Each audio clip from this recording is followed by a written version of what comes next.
안녕하세요. 미래를 설계하라 경제 자탁사전 진행의 신예지입니다. 오늘은 전승현 그리고 문민지 아나운서와 함께합니다. 어서 오세요. 안녕하세요.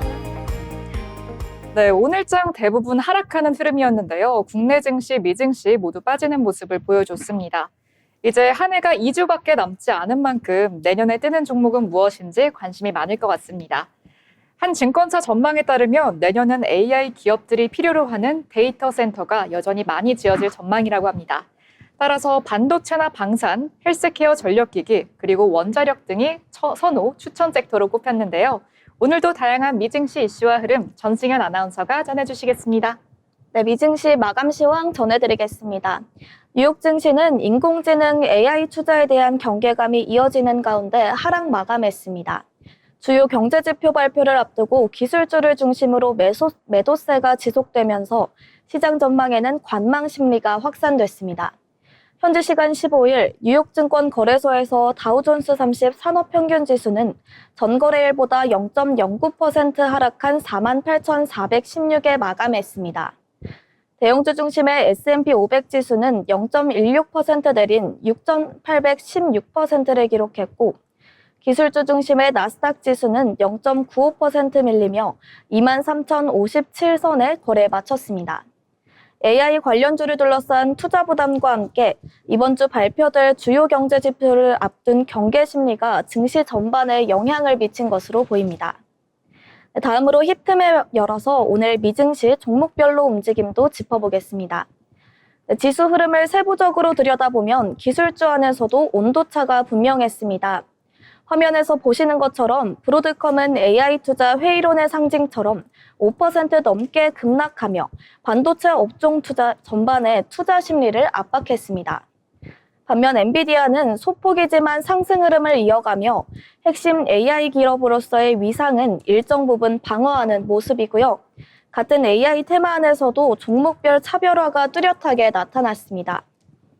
애플과 마이크로소프트, 아마존 등 대형 기술주들은 전반적으로 약세를 보였고 이 흐름이 나스닥 지수 하락에 직접적인 부담으로 작용했습니다. 반대로 의료 헬스케어와 필수 소비재 등 방어적 업종은 비교적으로 안정적인 흐름을 보였고요. 시장에서 자금이 어디로 이동하고 있는지 방향성을 분명히 보여주고 있습니다. 종합해보면 이날 뉴욕 증시는 기술주 내부의 엇갈린 흐름과 광범위한 시장 관망세가 맞물리며 방향성을 탐색하는 국면을 이어갔습니다. 주요 경제지표 발표를 앞둔 데이터 공백, AI 투자에 대한 경계심, 여기에 연준 인선 관련 불확실성까지 겹치며 지수 변동성을 키웠고 투자자들 역시 종목별로 서로 다른 전략을 선택하는 모습이었습니다. 다음으로 글로벌 이슈 보겠습니다. 만 주총리는 한국경제신문와의 인터뷰에서 펀자브는 6%대 성장률, 젊고 숙련된 노동력, 그리고 인도 내 가장 기업하기 좋은 환경을 갖춘 지역이라며 한국의 엔터테인먼트, 라이프스타일, 반도체, 전자산업과의 협력 의지를 강조했습니다. 펀자브주는 인도의 식량 창고로 불리지만 최근에는 농업 중심 구조에서 벗어나기 위해 전기차와 반도체, IT 디지털 서비스 등 고성장 산업으로 빠르게 전환 중입니다. 특히 인도 유일의 반도체 실험실을 보유한 지역답게 한국의 첨단 제조 역량과 결합하면 강력한 파트너십을 구축할 수 있다고 강조했는데요. 내년 3월에 열리는 프로그레시브 펀자브 투자자 서밋에도 한국 기업들을 직접 초청하며 양국 간의 산업 협력 확대에 관한 강한 기대감을 드러냈습니다. 다음 이슈입니다. 칠레 대선에서 강경 보수 성향의 호세 안토니오 카스트 후보가 압승을 거두며 중남미 전역의 우파 집권의 파도, 이른바 블루파이드가 확산되고 있습니다. 카스트 당선인은 결선 투표에서 58.2%를 득표하며 공산당 후보를 큰 격차로 떠돌렸는데요. 불법 이민 급증과 경기 침체, 안보 불안 등이 겹치며 좌파 정부에 대한 반감이 크게 작용한 결과로 보입니다. 그는 불법 이민자 추방, 국경 장벽 건설, 갱단 대응을 위한 군 권한 확대 등 트럼프 전 미국 대통령과 유사한 공약과 정치 스타일로 주목받아 칠레의 트럼프라는 별칭으로 불려왔습니다. 이번 결과로 브라질, 아르헨티나, 우루과이, 파라과이 등 최근 우파 정권이 잇따라 등장한 중남미의 정치적 흐름이 더욱 힘을 받을 것이라는 분석이 나옵니다. 카스트 당선인은 내년 3월에 취임할 예정입니다. 다음 이슈입니다. 호주 시드니에서 발생한 총격 사건 당시 무장한 범인을 맨몸으로 제압한 영웅이 현지의 40대 과일 가게 주인으로 확인됐습니다. 영상에서는 그가 차량 뒤에 숨어 범인을 지켜보다 순간적으로 달려들어서 뒤에서 목을 감싸 안고 총기를 빼앗는 장면이 포착돼 큰 감동을 줬는데요.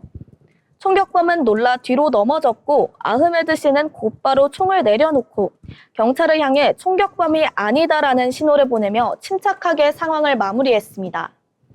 아흐메드 씨는 팔과 손에 총상을 입었지만 병원에서 수술 후 회복 중인 것으로 전해졌습니다. 호주 총리와 NSW주 총리도 많은 사람의 생명을 구한 진정한 영웅이라며 그의 용기에 찬사를 보냈습니다. 미국 뉴욕타임스가 올해 한국 수능 영어가 지나치게 어려웠다는 논란을 조명하며 영문 독자들을 대상으로 직접 풀어보는 온라인 퀴즈까지 제작했습니다. NYT는 한국의 대학시 입학시험은 세계적으로 악명 높을 정도로 어렵다며 특히 올해 영어 문항 가운데 난도가 높았던 4문제를 소개했는데요.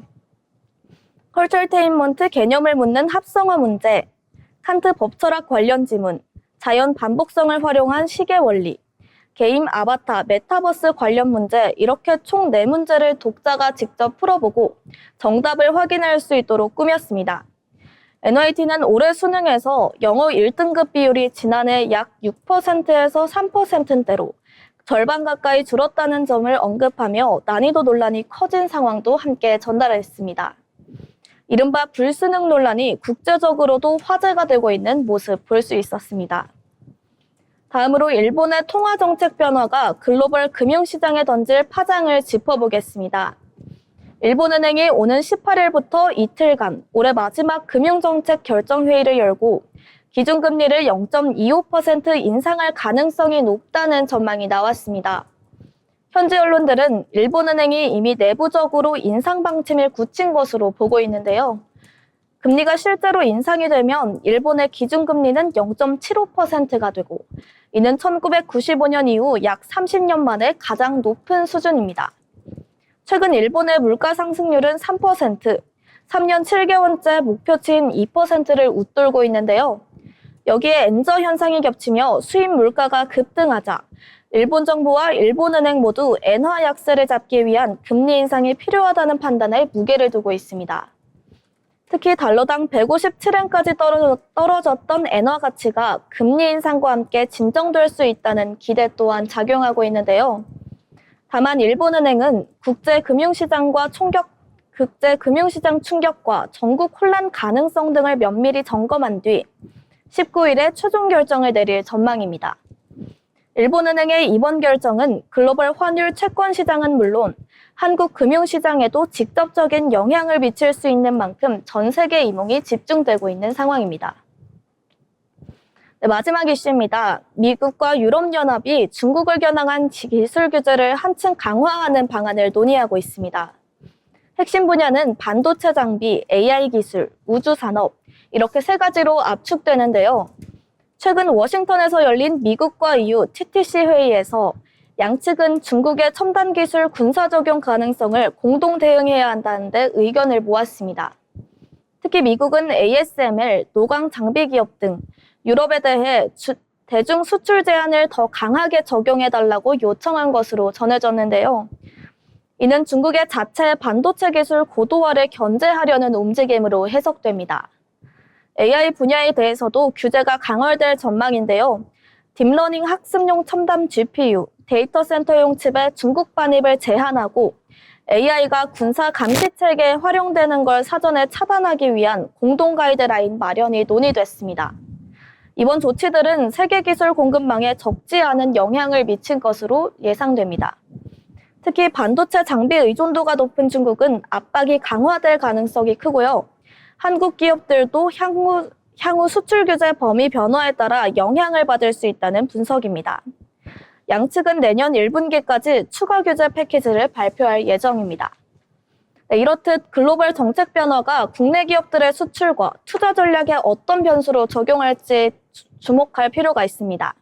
네, 지금까지 국내 증시 마감 시황과 글로벌 이슈 전해드렸습니다.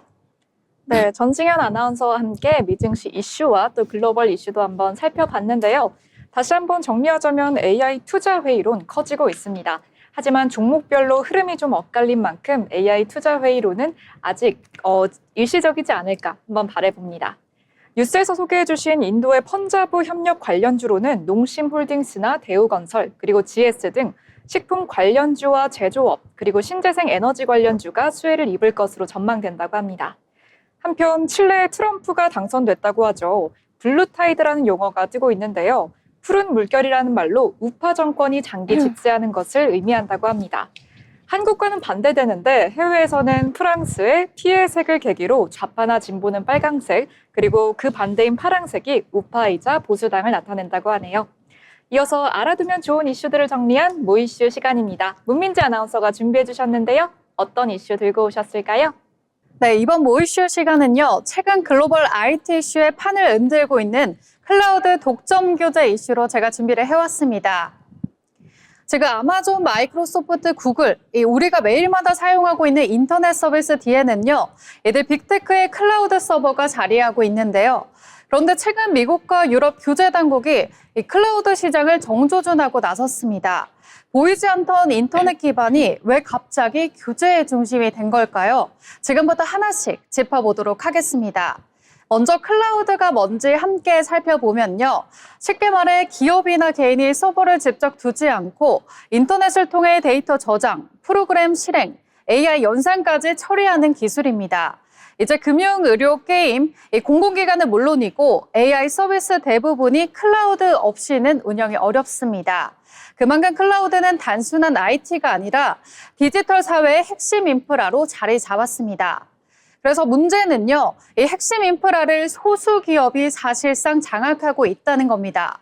현재 글로벌 클라우드 시장의 70% 이상을 아마존 웹 서비스, 그리고 마이크로소프트 애저, 구글 클라우드가 이 세 기업이 차지하고 있습니다. 미국과 유럽 규제 당국은 이 구조가 경쟁을 제한하고 있는지 본격적인 조사에 착수했습니다. 특히 지적된 부분은 다른 클라우드로 옮기기 어려운 구조, 복잡한 계약 조건, 데이터 이전 비용 문제입니다. 기업들이 한번 클라우드를 쓰기 시작하면 사실상 빠져나오기 어려운 락인 상태에 도달한다는 겁니다. 그래서 이번 논의에 불을 붙인 건 바로 AI 경쟁입니다. 생성형 AI는 막대한 연산 능력과 서버를 필요로 하고 있는데요. 역시 대형 클라우드 없이는 불가합니다. 결국 클라우드를 장악한 기업이 AI 경쟁에서도 유리한 고지를 차지하게 되는 구조입니다. 규제 당국은 이 구조가 장기적으로 AI 혁신을 막고 시장 진입 장벽을 높일 수 있다고 보고 있습니다. 이에 대해 빅테크 기업들은 강하게 반발하고 있습니다. 클라우드 시장은 여전히 경쟁이 치열하고 고객 선택권도 충분하다라는 주장입니다. 하지만 규제 당국은 단순한 시장 점유율을 넘어서 요금 구조, 계약 조건, 기술 종속성까지 전반적으로 들여다보겠다는 입장입니다. 전문가들은 이번 조사가 단순 경고에 그치지 않고 요금 규제, 데이터 이전 의무 강화, 서비스 분리욕으로 이어질 가능성도 없다고 보고 있습니다. 클라우드는 이제 보이지 않는 기술을 넘어서 AI, 금융, 그리고 공공 시스템까지 떠받치는 디지털 사회의 뼈대가 됐습니다. 이제 글로벌 규제 움직임은 그 뼈대를 누가 그리고 어떻게 관리할 것인지에 대한 본격적인 논의가 시작되고 있습니다. 이 변화가 글로벌 IT의 산업의 판을 바꾸는 계기가 될지 아니면 빅테크에 대한 경고가 될지 앞으로 흐름을 지켜볼 필요가 있겠습니다. 지금까지 모이슈와 함께 살펴봤습니다. 네, 문민지 아나운서가 요즘 이슈에 꼭 필요한 클라우드 관련 내용 짚어주셨습니다. 저는 개인적으로 구글 클라우드밖에 사용을 하지 않아서 또 어떤 기업들이 클라우드를 사용하는지 궁금했는데요. 아마존 클라우드는 넷플릭스, 삼성전자, 그리고 아모레퍼시픽 등이 사용을 하고 있고 마이크로소프트 애저, 삼성물산이나 SK텔레콤, 넥슨 등이 사용을 하고 있다고 합니다. 구글 클라우드는 카카오나 야놀자, 애플 등이 사용하고 있다고 하는데요. 참 클라우드마다 경쟁이 치열할 텐데 어떤 클라우드사가 점유율을 가져갈지 기대가 됩니다. 이어서 전승현 아나운서가 오늘장에서 이슈가 되었던 경제 이슈들 준비해 주셨다고 합니다. 어떤 이슈들 들고 오셨을까요? 네, 요즘 길거리나 온라인 어디서든 술 광고를 쉽게 볼 수 있는데요. 최근 조사에 따르면 청소년 10명 중에 9명, 무려 89%가 지난 한 달 안에 술 광고를 접한 것으로 나타났습니다. 가장 많이 본 광고는 인터넷, 이어서 TV, 편의점, 음식점 순이었습니다. 특히 편의점에서 술 광고를 본 청소년은 과음 위험이 1.5배 넘게 나타나 편의점 광고의 영향이 가장 큰 것으로 분석됐습니다. 문제는 편의점이 청소년들이 가장 자주 방문하는 공간이라는 점인데요. 진열대 곳곳에 술이 놓여 있고 광고도 자연스럽게 노출되면서 음주 호기심을 자극할 가능성이 높다는 우려가 나오고 있습니다. 전문가들은 충동 조절 기능이 완전히 발달하지 않은 청소년기에 이런 광고의 영향력이 더욱 크게 작용한다며 편의점과 온라인 광고 규제 강화가 시급하다고 지적했습니다. 다음 소식입니다. 2018년 통일교가 네팔에서 개최한 국제행사에 여야 국회의원들을 초청하며 항공료와 체류비를 지원한 사실이 확인됐습니다. 통일교 내부 문건에 따르면 임종선 전 더불어민주당 의원, 김규환 전 미래통합당 의원 등 전현직 의원 5명의 왕복 항공료 약 2천만 원, 체류비 등 1,500만 원을 추가로 부담, 총 3,500만 원 규모의 비용을 교단이 지출한 것으로 보고돼 있습니다. 특히 임종성, 김규환 전 의원은 통일교 전 세계본부장에 수백만 원대의 금품을 줬다는 진술로 현재 경찰 수사 대상에 오른 상황입니다. 정양성 전 자유한국당 의원은 행사 참석은 사실이며 숙박비를 지원받았다고 인정했고, 임 전 의원은 행사에 간 적은 있지만 금품은 받은 적이 없다고 부인했습니다. 종교단체가 정치인을 초청하며 비용을 제공한 정황이 구체적으로 드러난 만큼 앞으로의 수사 결과에 관심이 쏠리고 있습니다. 네, 오늘은 청소년 음주 노출 문제와 정치권을 둘러싼 지원 의혹까지 전해드렸습니다. 네, 전승현 아나운서가 정치권 이슈까지 한번 전달해 주셨는데요. 이어서 문민지 아나운서가 뉴스 전달하겠습니다. 전해주시죠. 네, 뉴스 브리핑 전해드립니다. 교육부가 올해 수능 영어 난이도 조절 실패 논란과 관련해 근본적인 제도 개선 방안을 마련하겠다고 재차 밝혔습니다. 정병희 교육부 대변인은 오늘 정례 브리핑에서 영어 영역은 절대평가임에도 불구하고 난이도가 높아 수험생들의 부담이 컸다는 우려의 목소리를 교육부도 엄중하게 받아들이고 있다고 말했습니다. 이어 현재 조사를 통해 안정적인 난이도를 유지하기 위한 대책을 마련 중이라며 향후 수능 영어 문제 개선 방안을 검토하고 있다고 설명했습니다. 교육부는 이번 논란을 계기로 수능 영어 난이도 관리와 평가 방식 전반을 점검하고 수험생 부담을 완화할 수 있는 제도적 보완책을 마련하겠다는 입장입니다. 이어서 다음 뉴스입니다. 대한항공이 최근 잇따라 발생하고 있는 비상구 무단 조작에 대해 강력 대응하기로 했습니다. 대한항공은 비상구를 무단으로 조작한 승객을 형사 고발하는 것은 물론 실질적 피해가 발생한 경우 민사상 손해배상을 검토하고 해당 승객은 탑승을 거절하는 조치를 취할 방침입니다. 앞서 지난 4일 인천발 시드니행 대한항공 항공편에서는 한 승객이 항공기 이륙 직후 비상구 손잡이를 조작해 승무원이 이를 제지하는 일이 발생했습니다.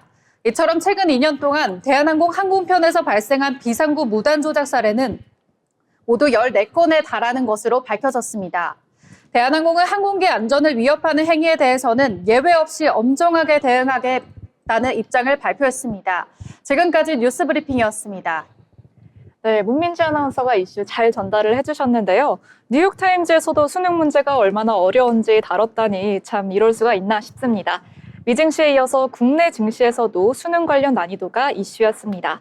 이어서 오늘장 경제면에서 이슈가 되었던 다양한 국내 이슈들까지 살펴봤는데요.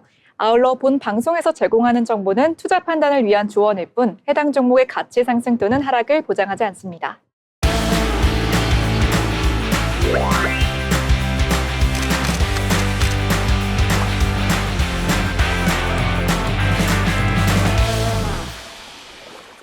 네, 전국의 축제와 맛집 그리고 핫플레이스를 소개하는 어디 갈까 시간입니다.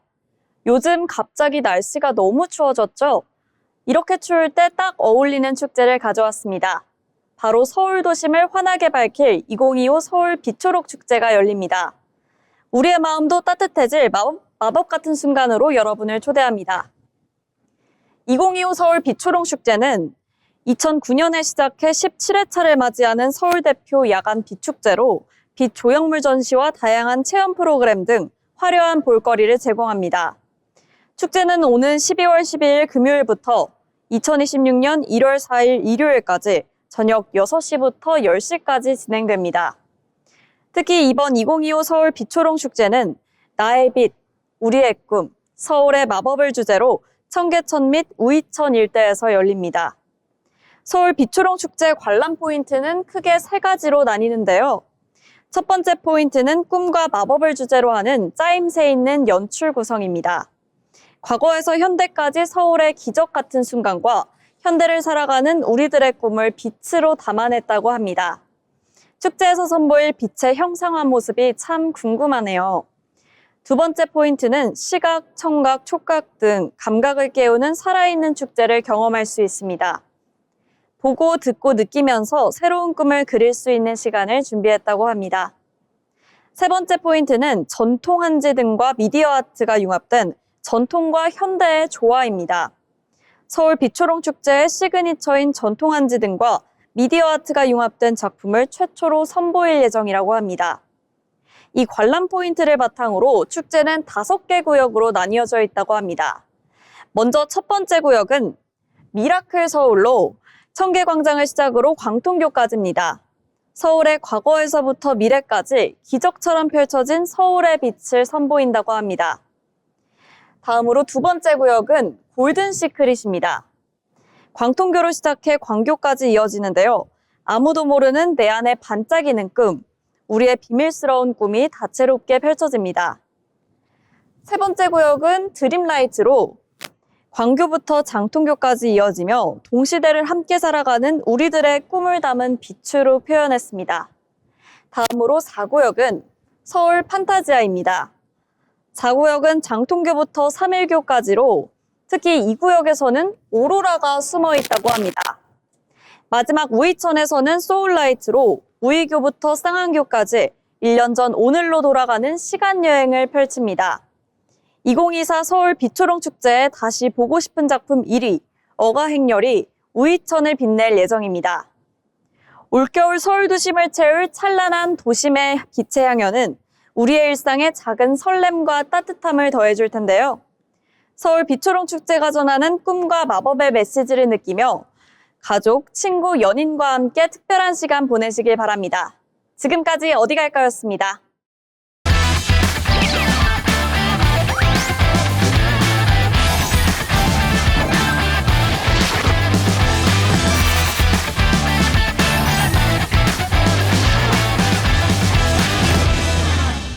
네, 이번 시간 부자가 되고 싶은 아나운서들이 모여서 주식 이야기 그리고 경제 이야기 해보는 돈의 맛 시간입니다. 오늘장 국내 증시 마감 상황부터 정리해보고 가겠습니다. 오늘장 코스피와 코스닥 모두 하락 마감하는 하루였는데요. 국내 증시에서 코스피 같은 경우에 2.24% 빠지며 3,999선에 마감했습니다. 오늘은 외국인과 기관의 매도세가 하락세를 주도한 하루였는데요. 오늘 코스피에서 개인은 1조 2,576억 원 사들였고요. 외국인은 1조 301억 원 팔았고 기관은 2,287억 원 팔았습니다. 네, 코스닥 종목도 한번 살펴보겠습니다. 오늘 코스닥은 2.42% 빠지면서 916.11에 마감하는 모습 보였습니다.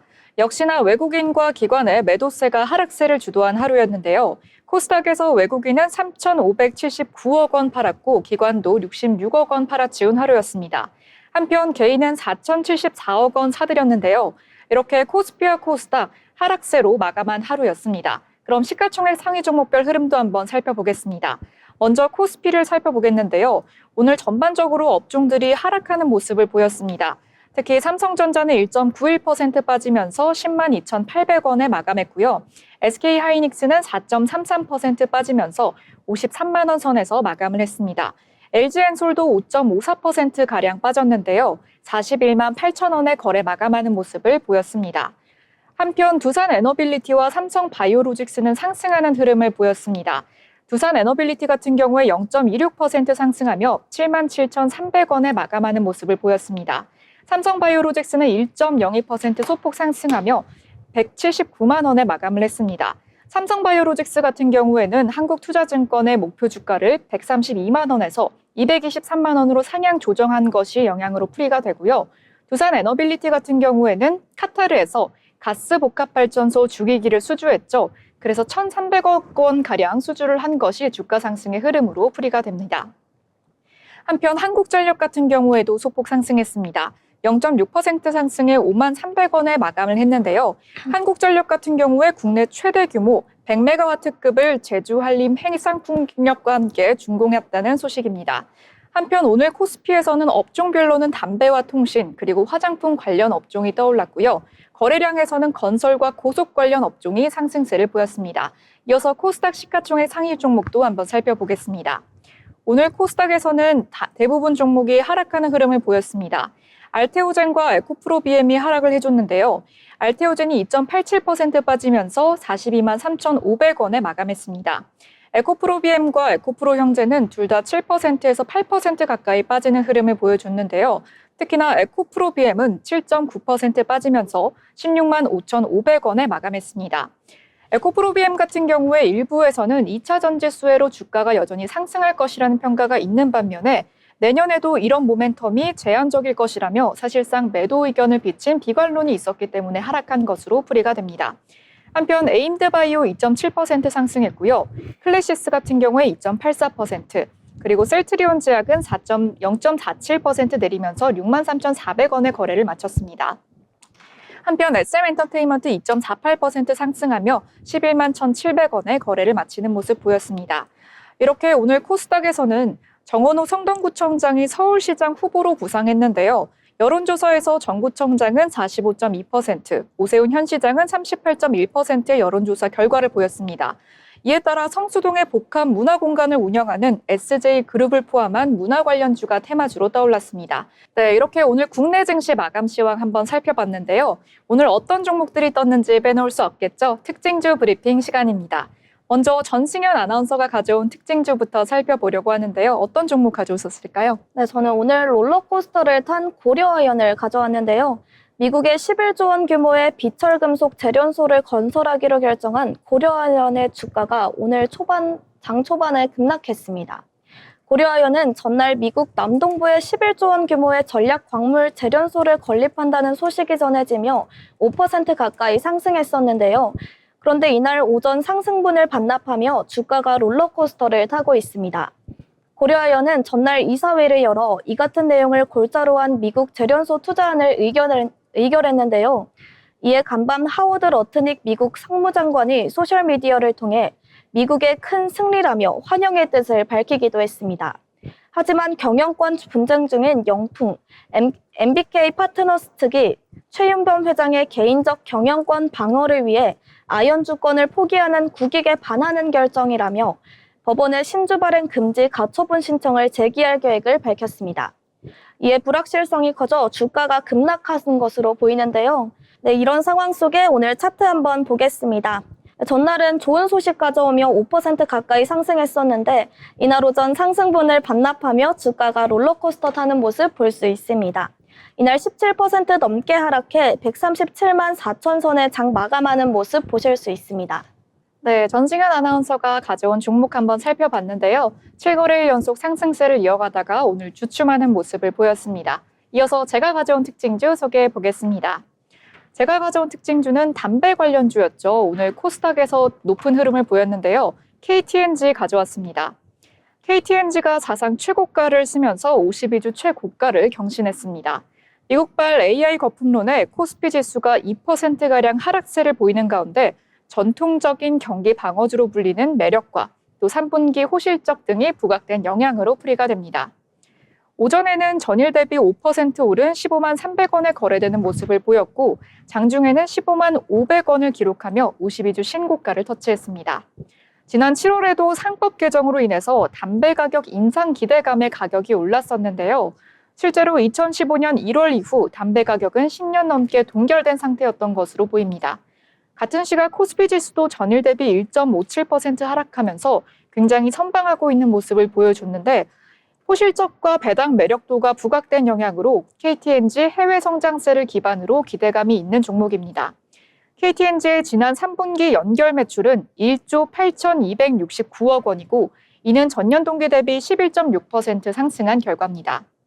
한편 영업이익은 11.4% 상승해 4,653억 원을 보였습니다. 한편 KTNG는 중장기 이익 성장에 기반한 안정적이고 적극적인 주주환원 정책을 해서 중장기 주주환원 목표를 공개한 바 있습니다. 올해 자사주 409만 주, 약 5,600억 원 규모를 매입하고 739만 주를 소각했습니다. 또 주당 배당금 인상폭을 확대해서 올해 주당 배당금 6천 원을 지급할 계획이라고 합니다. 이를 통해서 총 주주 환원율 100% 초과 달성을 목표로 하고 있습니다. 이렇게 경기가 안 좋아지는 만큼 경기 방어주에 대한 관심도 부각이 되고 있는데요. 한번 살펴보시면 좋을 것 같습니다. 이어서 문민지 아나운서가 종목 가져오셨다고 하는데요. 어떤 종목일까요? 네, 오늘 제가 준비한 특징주는 동양고속입니다. 동양고속이 오늘 서울 고속버스터미널 재개발 기대감이 부각되면서 상한가에 직행했는데요. 핵심 자산의 가치 재평가 기대감이 확대되면서 투자 수요가 몰린 것으로 풀이됩니다. 동양고속은 최근 연속적인 상한가를 기록하고 있는데요. 2주도 안 되는 사이에 벌써 주가가 10배 이상 올랐습니다. 동양고속은 고속버스 운송 사업을 영위하고 있지만 시장에서는 본업보다는 서울 서초구 고속버스 터미널 부지 재개발 이슈에 주목하고 있습니다. 해당 부지는요, 서울 핵심 입지에 위치한 대규모 자산으로 향후 복합 개발 가능성이 거론되면서 자산 가치 재평가 기대감이 주가에 반영되고 있는 모습입니다. 특히 최근 재개발 논의가 구체화될 수 있다라는 기대감이 커지면서 보유 부동산 가치가 본격적으로 부담될 수 있다라는 전망이 나와주면서 자산주 전반으로 수급이 몰리고 있습니다. 증권가에서는요, 고속 동향이 실적보다는 보유자산 가치에 대한 주가가 이끄는 종목이다. 재개발 관련 추가 뉴스에 따라 단기 변동성이 확대될 수 있다라는 의견을 밝혔습니다. 다만 현재 상승 흐름은요, 본업 실적 개선보다는 테마성, 기대감 중심의 랠리라는 점에 있어서 투자자들의 주의도 함께 언급이 되고 있습니다. 네, 그러면 동양고속 차트 추이 함께 보도록 하겠습니다. 동양고속 같은 경우에 사실 장기간 박스권 속에 있다가 드디어 돌파가 나와주기 시작했는데요. 최근 지난 11월 달이었죠. 7,000원대에서 움직이던 종목이 박스권 돌파, 12월 초에 상한가를 직행하면서 벌써 8번째 상한가를 직행했습니다. 금일 같은 경우에도 거래량을 동반한 강한 흐름을 보여주면서 최근 외국인을 포함한 수급의 유입이 두드러지며 단기 급등세를 이어가고 있습니다. 오늘 동양고속 같은 경우에는 95,700원의 거래를 시작해서 102,000원의 상한가 직행하며 거래를 마쳤습니다. 최근 변동성이 크게 확대된 만큼 추격 매수보다는 재개발 관련 추가 이슈와 단기 지지선 유지 여부를 확인하는 전략이 필요해 보입니다. 지금까지 특징주 함께 살펴봤습니다. 네, 이렇게 문민지 아나운서가 특징주 가져왔는데요. 최근에 재개발 이슈로 참 투자 경고 종목으로 지정되면서도 끊임없이 고속 관련주가 떠오르고 있습니다. 동양고속 같은 경우에 오늘 상한가를 직행하면서 여전히 재개발에 대한 관심을 보여줬는데요. 이어서 제가 가져온 특징주 소개해 보겠습니다. 이번 특징주는 미샤를 가지고 있는 회사죠. 에이블 CNC가 미국에서 대박을 터뜨리고 있다고 합니다. 16일 한국거래소에 따르면 오전에 에이블 CNC는 12.6% 상승하는 모습을 보여줬고요. 코스닥 지수가 2% 넘게 하락한 가운데에서도 강력한 개별 호재를 보여줬던 종목입니다. 이는 미국 블랙 프라이데이 기간 동안 역대 최대 매출을 기록했다는 소식 덕분인데요. 전거래일에 22.6% 급등 마감한 데 이어서 추가 상승세를 이어가는 흐름으로 풀이가 됐습니다. 에이블 CNC는 자사 브랜드 미샤가 미국의 블랙 프라이데이와 또 사이버 먼데이 기간 동안 아마존과 틱톡샵에서 역대 최대 매출을 기록했다고 15일 밝힌 바 있습니다. 미샤는 해당 기간 동안 미국 아마존에서 전년비 무려 127%의 매출 성장률을 보였는데요. 핵심 제품인 비비크림 매출은 286% 증가한 것으로 풀이가 됩니다. 대표적인 제품인 빨간 비비와 보라 비비 판매는 각각 269%, 329% 늘었고요. 이 중에 빨간 비비는 아마존 비비크림 카테고리에서 1위를 차지했다고 합니다. 틱톡샵에서는 전년 대비 무려 9,528%에 달하는 매출 증가율을 기록했습니다. 한편 빨간 비비와 보라 비비 각각 21,687%, 5,648%의 매출 증가율을 보였습니다. 에이블 CNC 같은 경우에 2000년 설립된 기업으로 20년 이상의 업력을 보유하고 있는 기업입니다. 화장품이나 생활용품 제조를 주로 하고 있고요. 주요 브랜드로는 저희가 잘 아는 미샤와 업큐, 그리고 시크릿 아임, 미팩토리 등이 있으며 자체 개발을 통해서 포트폴리오 다각화를 지속 중인 기업이라고 합니다. 이렇게 해외 사업 호주가 가지고 있는 매력이 크죠. 에이블 CNC 앞으로도 미국에서 계속해서 실적을 높여나갈지 주목이 되겠습니다. 이어서 전승현 아나운서가 가져온 특징주로 마무리해보겠습니다. 어떤 종목 가져오셨을까요? 네, 글로벌 교복 수출 기대감을 안고 있는 형지 엘리트 준비했는데요. 16일 형지 엘리트가 장중 15% 넘게 급등했습니다. 인도네시아에 구축한 주문 자상표 부착 생산 공장을 기반으로 일본과 미국 교복 시장에 진출하겠다는 계획을 밝힌 영향으로 풀이되는데요. 형지 엘리트는 내년도 일본 시장 진출을 앞두고 있습니다. 이를 위해 인도네시아에 AI 기반의 PT 엘리트 공장을 짓는 등 해외 생산 체계를 강화하고 있습니다. 일본을 시작으로 아시안, 유럽, 미주 시장까지 진출하는 것이 목표인데요. 코스맥스와의 협업 소식도 투심을 자극한 것으로 풀이됩니다. 형지 엘리트는 지난 8일 코스맥스와 전략적 업무 협약을 맺고 브랜드 기획, 제품 개발, 유통망 확장 등 협력에 나섰습니다. 교복 브랜드 운영을 통해 쌓은 10대 청소년 데이트를 환영해 청소년 뷰티 시장을 신성장 동력으로 삼겠다는 구상입니다. 오늘의 차트 한번 보시면요. 글로벌 시장 확대 진출에 대한 기대감을 높이면서 상승세를 기록하는 모습 보이는데요. 형지 엘리트의 주가는 장중 한때 1497선까지 치솟았다가 오늘 7% 넘게 상승하며 1285선의 종가 형성하는 모습 볼 수 있습니다. 네, 이렇게 전승현 아나운서가 형지 엘리트 종목 가져오셨습니다. 우리나라 브랜드가 일본과 또 인도네시아 교복 시장에 진출한다고 하니까 감회가 새로운 것 같은데요. 특히 형지 엘리트, 코스맥스와의 협업을 통해서 뷰티 브랜드도 또 꽉 잡겠다는 그런 모습이 보입니다. 이어서 오늘장 특징주 한번 정리를 해봤는데요. 오늘자 이슈가 되시는 특징주 보면서 투자 판단에 참고해 보시기 바랍니다. 이번 코너는 알아두면 쓸모있는 기업 소식을 전해드리는 기업 로그 시간입니다. 문민지 아나운서가 준비해 주셨다고 하는데요. 어떤 기업 가져오셨을까요? 네, 요즘에 정말 많은 종목들이 부각을 받고 있지만 특히나 로봇테마가 관심을 보여주고 있습니다. 그래서 제가 오늘 같은 경우에 국내 로봇 산업을 대표하는 기업 두산 로보틱스를 준비해 왔습니다. 두산 로보틱스는요, 인공지능과 자동화 수요가 빠르게 확대되면서 로봇 산업 전반에 대한 관심이 다시 높아지고 있습니다. 그 중심에 서 있는 기업이 바로 두산 로보틱스입니다. 특히 협동 로봇 시장 성장 기대감과 함께 산업용 자동화 수요가 확대되면서 두산 로보틱스가 로봇 산업의 핵심 종목으로 부각되고 있습니다. 그래서 어떤 회사인지 지금부터 자세히 살펴보겠습니다. 두산 로보틱스는 2015년에 설립된 두산그룹 계열의 로봇 전문 기업으로 사람과 함께 일할 수 있는 협동 로봇 개발과 제조에 특화되어 있습니다. 본사는 경기도 성남시에 위치해 있고요. 산업 현장과 자동화는 물론이고 물류, 식음료, 의료 서비스 산업 등 다양한 분야로 로봇 적용 영역을 빠르게 넓혀 나가고 있습니다. 특히 2023년 코스피 상장 이후로 국내 로봇 산업을 대표하는 상장사로 자리 잡았습니다. 두산 로보틱스의 비즈니스 모델은 협동 로봇 판매를 중심으로 한 하드웨어 사업과 소프트웨어 솔루션 결합 모델로 구성되어 있습니다. 협동 로봇은요, 기존의 산업용 로봇과 달리 안전 펜스 없이 사람과 같은 공간에서 작업할 수 있어 중소 제조업체와 스마트 공장 도입에 적합한 로봇입니다. 두산 로보틱스는 고화중 협동 로봇부터 정밀 작업용 로봇까지 다양한 라인업을 보유하고 있고요. 이를 통해 글로벌 협동 시장 진출에 나서고 있습니다.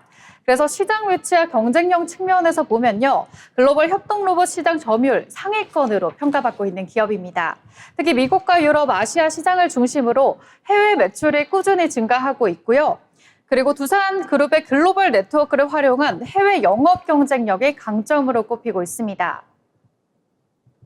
또한 단순 로봇 판매를 넘어서 AI 기반 제어 기술과 소프트웨어 플랫폼을 결합해 고부가 가치 사업 구조를 전환하고 있습니다. 최근 두산 로보틱스는요, AI 융합 로봇과 지능형 자동화를 핵심 성장 전략으로 제시하고 있습니다. AI 융합 로봇과 이렇게 성장 전략을 제시하고 있다고 말씀을 드렸는데요. 제조업을 넘어서 물류와 서비스 헬스케어 분야까지 로봇 활용 범위를 넓히는 동시에 로봇 운영 효율을 높이는 소프트웨어 고도화에도 집중하고 있습니다. 또 글로벌 기업들과 협업을 확대하고 있는데 해외 전시회 참가를 통한 브랜드 인지도 강화 등을 통해서 중장기 성장 기능까지 확보하고 있습니다. 네, 지금까지 두산 로보틱스에 대해서 함께 알아봤습니다.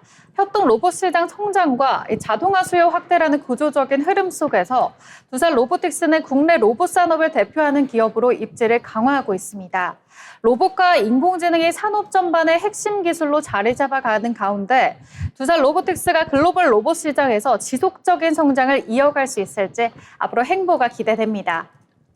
네, 이렇게 문민지 아나운서가 요즘 떠오르고 있는 로봇 관련 기업에 대해서 가져오셨습니다. 두산 로보틱스 성장통을 겪고 있다는 평가를 받고 있기도 하죠. 로봇 관련 투자를 늘리고 피지컬 AI를 포함한 체질 개선에 적극적입니다. 미국 로봇 솔루션 기업인 원 엑시아의 지분 89.6%를 확보를 하고 있고요. 로봇 관련 산업이 아직 찻잔 속 태풍이라고 불리는 만큼 조금 더 인내심을 가지고 지켜볼 필요가 있겠습니다. 이어서 오늘의 마지막 코너죠. 증권사에서 발간한 리포트를 전해드리는 투자 리포트 시간입니다. 전승현 아나운서가 준비했다고 하는데요. 오늘은 어떤 종목 준비해 주셨을지 궁금합니다. 네, 오늘은 코스닥에 새롭게 상장한 2차 정비 기업이죠. MOT를 소개합니다. MOT는 잘 알려지지 않은 기업이지만 삼성 SDI의 핵심 파트너사이자 ESS, 원통형 46파이, 전고체 배터리까지 삼성 SDI가 추진하는 3대 전략의 바로 뒤에서 함께 성장하는 장비 회사입니다. 오늘은 이 기업이 왜 최근 투자자들의 관심을 받고 있는지, 또 앞으로 어떤 성장 모멘텀이 있는지 핵심만 정리해드리겠습니다. MOT는 배터리셀을 실제로 조립하는 과정에서 필요한 탭 웰딩, 젤리롤 인서트, 캔캡 용접 같은 핵심 공정 정비를 만드는 회사인데요. 전체 매출의 99%가 2차 전지 조립 장비, 그중 약 87%가 삼성 SDI 향입니다. 삼성 SDI가 각형 배터리를 주력으로 쓰기 때문에 MOT는 자연스럽게 각형 배터리 조립 장비 1티어로 자리 잡았고 해외 헝가리, 미국 공장까지 모든 SDI 프로젝트에 따라붙었습니다. 즉 삼성 SDI가 확장하는 곳에 MOT도 함께 간다, 이런 구조입니다. AI 데이터 센터 전력 수요, 미국 전력망 교체, 재생에너지 확대 등으로 ESS 시장이 구조적 성장을 맞고 있습니다. 삼성 SDI는 미국 스타플러스 에너지 공장의 일부 전기차 라인을 ESS용으로 전환 중인데요. 이 과정에서 장비 개조, 부품 교체, 신규 장비 투입, 이렇게 세 가지가 필수적으로 따라오면서 MOT의 매출 안정성이 한층 강화되고 있습니다. 특히 대형 각형 LED 라인은 MOT의 메인 공정이 그대로 적용되는데요. 그래서 ESS는 MOT에게 즉시 실적이 되는 확실한 캐시카우입니다. 테슬라가 만든 4680이 시장에서 지연되고 있는 사이 삼성 SDI는 46파이 라인업을 빠르게 상업화하고 있습니다. 여기서 중요한 건 삼성 SDI의 46파이는 단순한 원통형이 아니라 고난도 공정이라는 점인데요. 특히 반전 비딩 기술, 비딩리스 제조 공법, 템리스 구조, 이 공법을 MOT가 SDI와 공동 개발했으며 삼성 SDI 내부 문서에도 MOT가 해당 장비를 공급한 것으로 확인됩니다. 즉 46파이 라인이 확대되면 MOT는 거의 확정적으로 따라붙는 구조인데요. 이는 기업 가치의 멀티플 확장이 가능한 중요한 포인트입니다. 삼성 SDI는 2027년 전고체 배터리 양산 목표를 유지하고 있고 이미 파일럿 라인에 MOT 장비가 공급된 상태입니다. 전고체는 기존 공정과 완전히 달라 고압 프레스, 3D 레이저 롱접, 특수 조리 장비, 이렇게 세 가지의 신규 공정이 필요한데요. 이 시장에서는 신규 진입이 거의 불가능하고 파일럿 레퍼런스를 가진 기업이 양산에서도 대부분 그대로 간다는 업계 특성이 있습니다. 따라서 MOT는 전고체 시대의 초기 수혜주로 평가됩니다. 2024년 삼성의 SDI 미국 CAPEX 확대로 실적이 최고치를 찍었지만 2025년에는 EV 투자 조정으로 매출이 다소 줄어들 전망입니다. 그럼에도 불구하고 ESS 전화, 부품 개조 매출 증가 덕분에 영업이익률을 오히려 상승하는 구조가 나타났습니다. 또한 2025년 3분기 말 수주잔고는 전분기 대비 125% 증가, 4분기부터는 ESS 중심의 신규 발주가 다시 반영되기 시작했습니다. 정리하자면 삼성 SDI가 어디로 가느냐에 따라 MOT의 모멘텀도 정확히 그 방향으로 움직입니다. 그 세 가지 방향은 다음과 같은데요. ESS는 즉각적인 실적 기여, 46파이 원통형은 시장 확장과 밸류에이션 재평가, 전고체 배터리는 중장기 프리미엄, MOT는 지금 이 세 가지 흐름이 동시에 열리고 있는 시점에 놓여 있습니다. 이제 투자 관점에서는 단기보다는 2, 3년 성장 로드맵을 보는 것이 더 적합한 기업이라고 할 수 있습니다. 네, 오늘은 2차 전지 조립 장비 기업 MOT와 삼성 SDI 기술 변화 속에서 이 기업이 갖는 구조적 성장성을 살펴봤습니다. 네, 오늘 브리핑이 투자 판단에 도움이 되셨길 바라며 지금까지 투자 리포팅이었습니다. 네, 전승현 아나운서가 투자 리포트 잘 전해주셨는데요. 삼성 SDI가 가는 곳에 MOT도 함께 간다라는 한마디가 인상 깊습니다. ESS는 에너지 저장 장치라고 합니다. 이렇게 국내 반도체 기업이 글로벌한 지위를 가지게 되면서 그에 따른 부품 업체들도 글로벌하게 성장하고 있는 것 같습니다. 이렇게 투자 리포트 전해드려 봤고요. 아울러 본 방송에서 제공하는 정보는 투자 판단을 위한 조언일 뿐 해당 종목의 가치 상승 또는 하락을 보장하지 않습니다.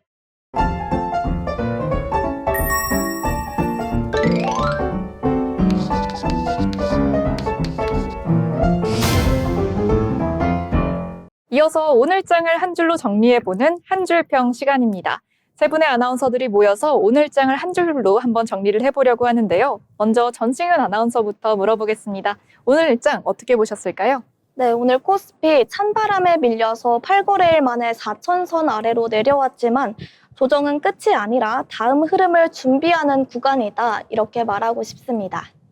네, 다음 흐름을 준비하는 구간이라고 평가를 잘 해주셨는데요. 이어서 문민지 아나운서가 한 줄평 해보겠습니다. 오늘 시장 어떻게 보셨나요? 네, 국내 증시를 올 한 해 계속해서 봤을 때 꾸준히 우상향을 보이면서 많은 분들이 기쁨을 누리지 않았을까 생각을 하고 있습니다. 하지만 오늘 같은 경우에 다소 좀 쉬어가는 모습을 보였죠. 국내 증시 같은 경우에 계속해서 달리던 이 마라톤 막판에서 물 한 모금 마시는 구간에 들어섰다라고 생각을 하고 있습니다. 계속해서 달리다가 속도는 줄었지만 우리 레이스는 끝나지 않았다. 국내 증시 올 한 해 열심히 달려왔던 것처럼 마지막 질주를 끝까지 할 것으로 생각하고 있습니다. 네, 마지막 질주에 대한 기대감까지 반영을 해주셨습니다. 네, 이렇게 두 분의 아나운서가 한 줄평 잘 준비해 주셨는데요. 저의 오늘의 한 줄평, 이제 내년을 준비하자로 정리를 해보겠습니다. 투자 리포트나 떠오르는 종목들 보시면서 내년에는 어떤 투자를 하면 좋을지 포트폴리오 전략 다시 한번 세워보시면 좋을 것 같습니다. 오늘 방송 정리할 시간입니다. 주식 투자 전략, 저희 경제잡박사전과 함께 하시면 좋을 것 같습니다. 오늘 저희가 준비한 방송은 여기까지입니다. 시청해주신 여러분 고맙습니다.